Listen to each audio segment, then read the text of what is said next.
이혼하자는 말이 끝나기도 전에 박진석이 고성희의 손을 차갑게 뿌리치며 던진 한마디가 있었는데요. 그 순간 고성희는 끝났다는 걸 알아버렸습니다.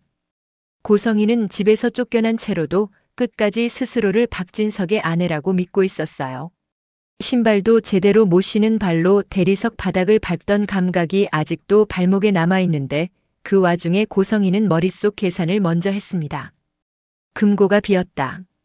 돈줄이 끊겼다. 그래도 이혼만 하면 재산 분할이라도 그렇게 생각했거든요. 고성희는 박진석이 있는 곳으로 갔습니다. 처음엔 당당하게 들어가려 했는데요. 문 앞에서 경호가 막자 그제야 목소리가 떨리더라고요. 나 고성희예요. 들어가게 해줘요. 당신들도 내가 누군지 알잖아. 하지만 경호는 눈 하나 깜짝하지 않았고 그 시선이 고성희를 더 초조하게 만들었습니다. 결국 고성희는 박진석 앞에 섰습니다. 박진석은 서류를 넘기고 있었고 고성희가 들어와도 고개를 들지 않았어요. 그 무심함이 고성희를 미치게 했습니다. 고성희는 숨을 한 번 크게 들이마시고 말했는데요. 이혼해요. 당신이 원하는 거 그거잖아. 나도 이제 지쳤어. 고성희는 이 말이 협상이 되길 바랐던 겁니다. 이혼이라는 말이 나오면 박진석이 조건을 제시하고 그 조건을 받아내면 살 길이 열린다고 믿었어요. 그런데 박진석은 고개를 들지도 않은 채로 아주 조용히 물었습니다. 왜 이혼을 하냐? 그 목소리가 너무 낮아서 오히려 더 무서웠어요. 고성희는 순간 말문이 막혔습니다. 이혼을 하자고 던진 사람은 본인인데 박진석이 왜라고 묻는 이 상황 자체가 고성희에게는 모욕이었거든요. 고성희는 억지로 웃음을 만들었습니다. 나를 이렇게까지 망가뜨려 놓고 지금이라도 나를 사람답게 살게 해줘요. 내가 나갈게. 깔끔하게 끝내자고.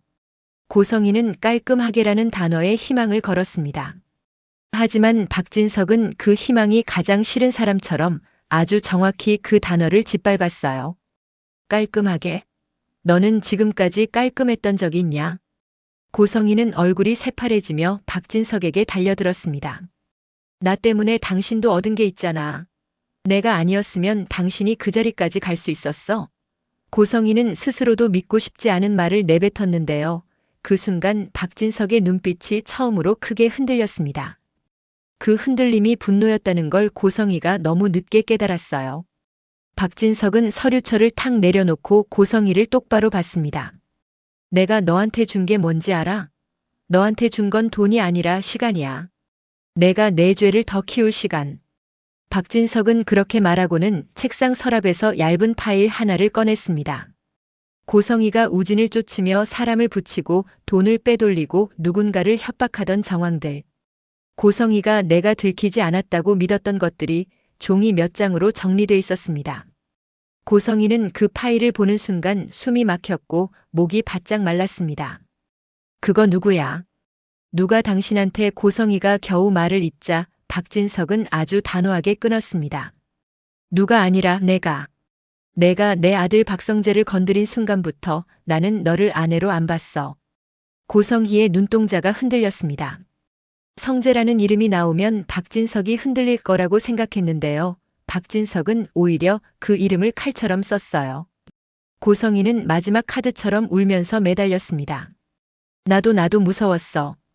당신 집안에서 살아남으려면 나도 그렇게 해야 했어. 제발 한 번만 살려줘. 고성희는 박진석의 손을 붙잡고 손등에 얼굴을 비볐습니다. 고성희는 그 순간만큼은 진짜로 살고 싶어서 울었어요. 하지만 박진석은 손을 빼지 않았습니다. 대신 고성희의 손가락 하나하나를 천천히 떼어냈습니다. 이혼은 안 해. 박진석은 고성희가 가장 기대했던 말을 가장 잔인한 방식으로 부정했습니다. 내가 내 옆에 붙어 있어야 내가 도망 못 치거든. 내가 내 아내라는 이름으로 매일매일 벌을 받아야 하거든. 고성희는 그제야 이해했습니다. 박진석은 이혼을 끝이라고 생각하지 않았어요. 박진석에게 이혼은 고성희가 도망갈 수 있는 문이었고 박진석은 그 문을 닫아버리고 싶었던 겁니다. 고성희는 무릎을 꿇고 울음을 삼키며 고개를 들었습니다. 그럼 돈이라도. 내가 당장 갈 데가 없어. 나 좀 살게 해줘. 고성희의 목소리가 갈라졌고 박진석은 그 목소리에 미동도 없었습니다. 박진석은 경호를 불렀습니다. 내 아내를 모시고 나가. 그리고 이 집 근처 출입금지, 접근금지 신청도 오늘 넣어. 그 말이 떨어지자마자 고성희는 바닥에 주저앉았습니다. 내가 박진석의 아내인데 내가 출입금지라고. 고성희는 머리가 띵해졌고 눈앞이 하얘졌습니다. 고성희는 끝까지 박진석을 향해 손을 뻗었습니다. 진석 씨, 나 진짜 이렇게 끝나? 당신 나 없이도 괜찮아?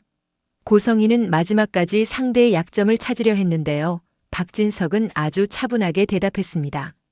너 없이 더 괜찮아. 그리고 너는 너 때문에 끝나는 거야.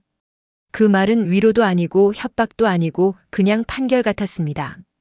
고성희는 결국 경호에게 끌리듯 나갔습니다. 눈물도 멈추지 않았고 자존심도 붙잡지 못했어요. 밖으로 나가는 동안 사람들의 시선이 고성희를 찌르는 것 같았는데요. 고성희는 그 시선을 피하지도 못했습니다. 왜냐면 이제 고성희에게 남은 건 체면조차 아니었거든요. 그날 밤 고성희는 겨우 잡은 작은 모텔방에 앉아 있었습니다. 카드가 결제되지 않자 프런트 직원이 한참을 쳐다봤고 고성희는 결국 귀걸이를 빼서 맡기듯 내밀었습니다. 내일 찾아갈게요. 오늘만. 고성희는 그렇게 말하면서도 스스로가 얼마나 처참한지 너무 잘 알았어요. 거울 속 고성희의 얼굴은 화장도 엉망이었고 눈밑은 번졌고 손은 떨렸습니다. 고성희는 내가 여기까지 왔나 하고 웃다가 갑자기 웃음이 울음으로 바뀌었습니다. 그리고 그때 고성희의 휴대폰이 울렸습니다. 화면에는 법무팀이라는 글자가 떠 있었어요. 고성애 씨, 박진석 회장 측에서 고성애 씨 계좌에 대한 지급 정지를 요청했고 관련 자료 제출을 준비 중입니다. 내일 오전까지 연락 가능한 주소를 알려주셔야 합니다. 고성희는 말도 못하고 전화기를 떨어뜨렸습니다. 돈이 없다는 사실보다 더 무서운 건 이제 세상 전체가 고성희를 고립시키기 시작했다는 거였거든요. 고성희는 바닥에 주저앉은 채로도 포기하지 못했습니다. 고성희는 원래 권력을 맛본 사람이고 권력을 잃으면 더 독해지는 사람이었거든요. 고성희는 입술을 깨물며 속으로 되뇌었습니다. 박진석은 나를 가둔다고 생각하겠지. 근데 나는 내가 아는 비밀로 판을 뒤집을 거야. 한편 이지혁은 박성재 앞에서 담담한 척했지만 속은 이미 무너지고 있었습니다. 박성재가 심장 이식 못 받으면 몇 달 안에라고 말을 잇지 못하자 이지혁은 오히려 웃으면서 고개를 저었습니다. 성재야, 나 부탁 하나만 하자. 우리 부모님께는 최대한 늦게. 박성재는 답답해서 가슴을 쳤습니다. 그게 말이 돼? 부모님이 너가 이렇게까지 아픈 걸 알면. 박성재가 말을 잇는 순간 문 밖에서 아주 작은 소리가 났습니다. 누군가 숨을 삼키는 소리. 박성재가 고개를 돌리기도 전에 이상철이 문틈에 서 있는 게 보였습니다. 이상철은 도시락 봉투를 들고 있었고 그 손이 떨리고 있었습니다. 이상철은 한 걸음도 못 들어오고 그 자리에 얼어붙었습니다. 뭐라고 방금 뭐라고 했냐?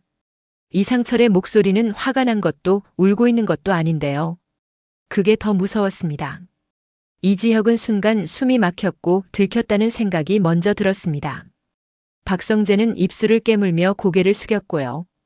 이지혁은 억지로 웃으며 상황을 넘기려 했습니다. 아버지, 제가 좀 과로했나 봐요. 별일 아니에요. 그런데 이상철은 이지혁의 웃음을 처음부터 끝까지 똑바로 보고 있었습니다. 너 내가 내 아버지인데 내가 지금 웃는 게 진짜 웃음이냐?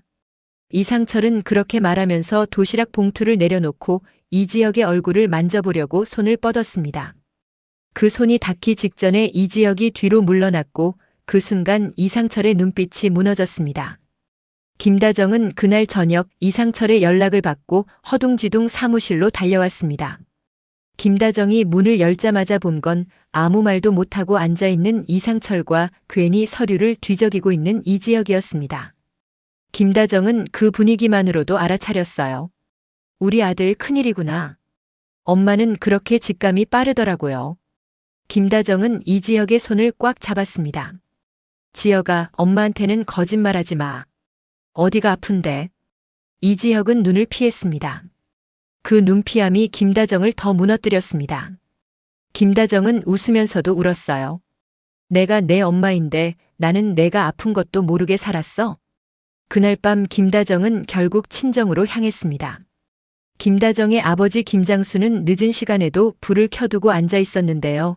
김다정이 문을 열고 들어오자마자 김장수는 한마디를 먼저 꺼냈습니다. 지역이 어디 아프냐? 김장수는 다정의 표정만 보고도 다 알아채는 사람이었습니다. 김다정은 그 말에 참아왔던 감정이 터져버렸고 김장수 앞에서 무너져 울었습니다. 김장수는 말없이 김다정의 등을 두드리며 부모는 몰라서 더 죄인이 된다고 중얼거렸습니다. 그 말은 김다정에게 위로 같기도 하고 경고 같기도 했어요. 그 무렵 지은호는 이 지역의 연락이 또 끊기자 정순이 식당으로 들어갔습니다. 정순이는 딸 지은호의 얼굴을 보자마자 주방에서 손을 닦고 나왔고요. 은호야, 너 오늘 왜 이렇게 창백해? 또 그 선배 때문에 그래? 정순이는 늘 현실적인 사람이라 딸이 무너질 때 더 단단하게 붙잡아주는 엄마였거든요. 지은호는 결국 말해버렸습니다. 엄마, 지역 오빠가 아픈 것 같아. 근데 나를 밀어내. 나한테 미안해서 그러는 것 같기도 하고 나를 지키려고 그러는 것 같기도 하고 지은호는 아픈 사람을 붙잡는 게 맞나라는 죄책감과 그럼에도 떠날 수는 없다는 마음 사이에서 갈팡질팡했습니다. 정순이는 잠시 말을 멈추더니 아주 단호하게 말했어요. 은호야, 내가 할 수 있는 건 하나야. 내 마음이 진짜면 도망가지 말고 옆에 있어. 대신 내 삶도 같이 지켜. 사랑한다고 내가 부서지면 그 사람은 더 빨리 무너져. 그 말을 옆에서 듣고 있던 지강호가 있었는데요.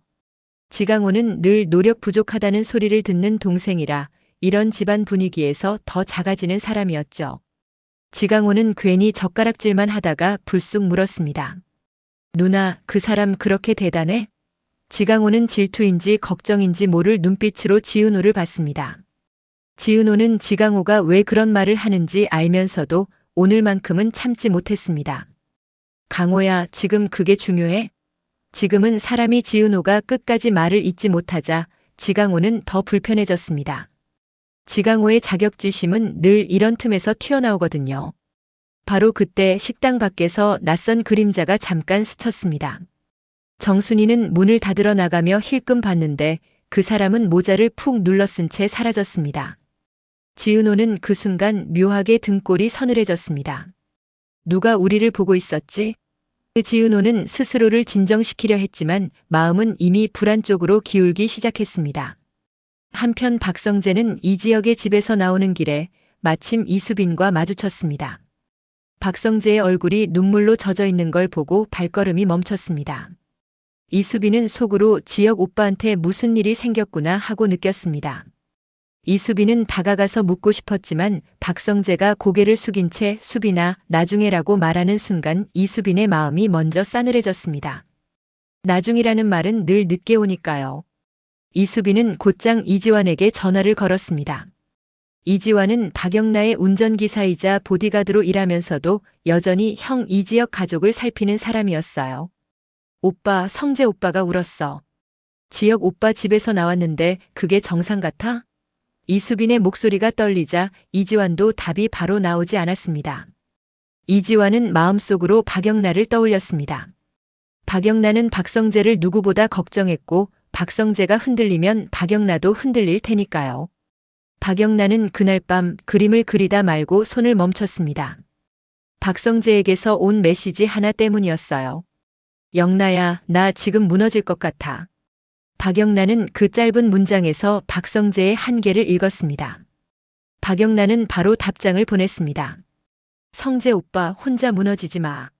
내가 같이 무너져 줄게. 대신 우리 같이 다시 일어나자. 그리고 그 사이 고성이는 모텔방 바닥에 주저앉아 있었습니다. 박진석이 이혼을 거부한 게 미련이 아니라 형벌이라는 걸 알게 된 순간부터 고성이는 한 번도 숨을 편하게 쉬지 못했습니다. 고성이는 자신이 쥔 마지막 카드가 뭔지 떠올리려고 애썼습니다. 돈도 없고 사람도 없고 집도 없고 체면도 없는데 그래도 고성이에게는 정보가 있었습니다. 고성이가 제일 먼저 떠올린 건 가장 흔들리기 쉬운 사람이었습니다. 지은호가 아니라 지은호 곁에서 늘 비교당하고 흔들리는 지강호. 고성희는 지강호라는 이름을 중얼거렸고 마치 오래전부터 알고 지냈던 사람처럼 번호를 눌렀습니다. 고성희는 연락처를 지우지 않았습니다. 이런 사람들은 늘 언젠가 쓸 카드가 되니까요. 강호야. 고성희는 목소리를 부드럽게 깔았습니다. 누나 잘 지내니? 너 요즘 힘들지? 지강호는 처음엔 경계했지만 나를 이해해주는 사람이라는 착각에 조금씩 말려들었습니다. 고성희는 돈 이야기를 꺼내지 않았습니다. 대신 더 위험한 말을 던졌습니다.